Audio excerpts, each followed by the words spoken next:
తాతయ్య తాతయ్య, ఈరోజు మన కాలనీకి ధోని వస్తున్నాడంట, తెలుసా? అందుకేనా అందరూ క్రికెట్ బ్యాట్లు కొని ధోని చేత ఆటోగ్రాఫ్ పెట్టించుకోవాలి పడుతున్నారు. అవునవును, ఇంతకీ నా బ్యాటు అంటే గుర్తొచ్చింది. నా బ్యాటు ఏది? బాగుంది, నన్ను అడుగుతావే. అదిగో ఆ మూల ఉన్న స్టోర్ రూమ్లో ఉండి ఉంటుంది, అతనిపై ఉండి ఉంటుంది. అప్పుడు కోపం వచ్చి పడేసినట్టు చూస్తుంది లేదా?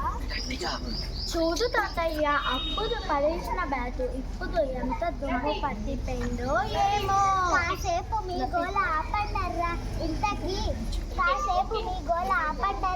ఇంతకీ ధోని మన కాలనీకి ఎందుకు వస్తున్నట్లు? కొత్తగా మైదానం ఏమన్నా ప్రారంభిస్తున్నారా?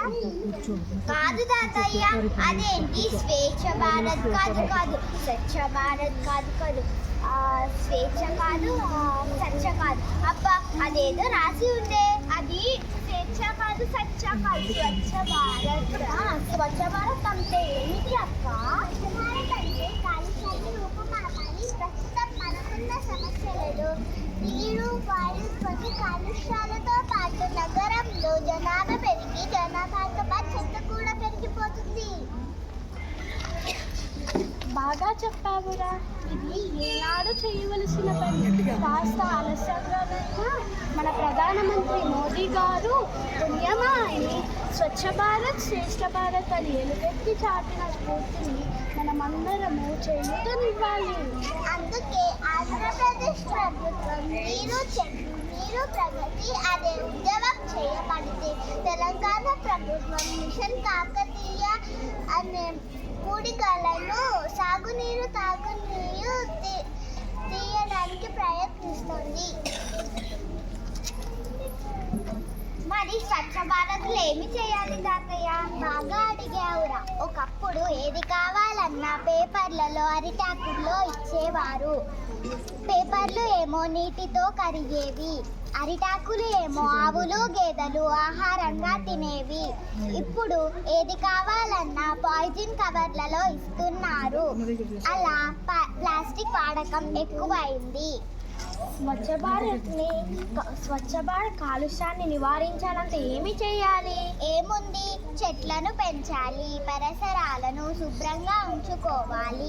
వినాయక చవితి రోజు మట్టి విగ్రహాలతో పూజ చేయాలి. ప్లాస్టిక్ వాడకాన్ని తగ్గిస్తూ వాటి బదులు బట్టతో, నారతో కానీ కాగితంతో తయారు చేసిన సంచులను వాడాలి. వర్షపు నీటిని ఆదా చేసుకునేందుకు ప్రతి ఇంటిలోనూ కాలనీల్లోనూ ఇంకుడు గుంతలు ఏర్పాటు చేసుకోవాలి. ఇలా చెప్పుకోవటమే తప్ప ఎవరు పాటించాలని ప్రభుత్వం వీటి సమస్యలకు ఎంపిక సెలబ్రిటీలను పంపిస్తుంది. దానిలో భాగంగా ఇప్పుడు ధోని రావడం జరుగుతోంది. ఇప్పుడు అర్థమైంది. కాలుష్య రహిత భారతదేశానికి నా వంతు కృషి కూడా అందించి నా స్నేహితులతో కూడా వారి కుటుంబంలోనూ పర్యావరణ స్పృహలు కలిగిస్తున్నాను. ఎక్కడికి ఆ పరుగు? మరి నీ బ్యాటు? ఇప్పుడు నాకు కావాల్సింది బ్యాట్ కాదు, పర్యావరణాన్ని శుభ్రపరచడానికి, చెత్తను ఏరి వేయటానికి, గంప టీవీని తెచ్చుకోవటానికి పరిగెడుతున్నాను. ఏ పనినైనా ఉత్సాహంతో చేయటం అంటే ఇదే. ఇక స్వచ్ఛ భారత్ నిజంగానే శ్రేష్ఠ భారత్ అవుతుంది. Very good.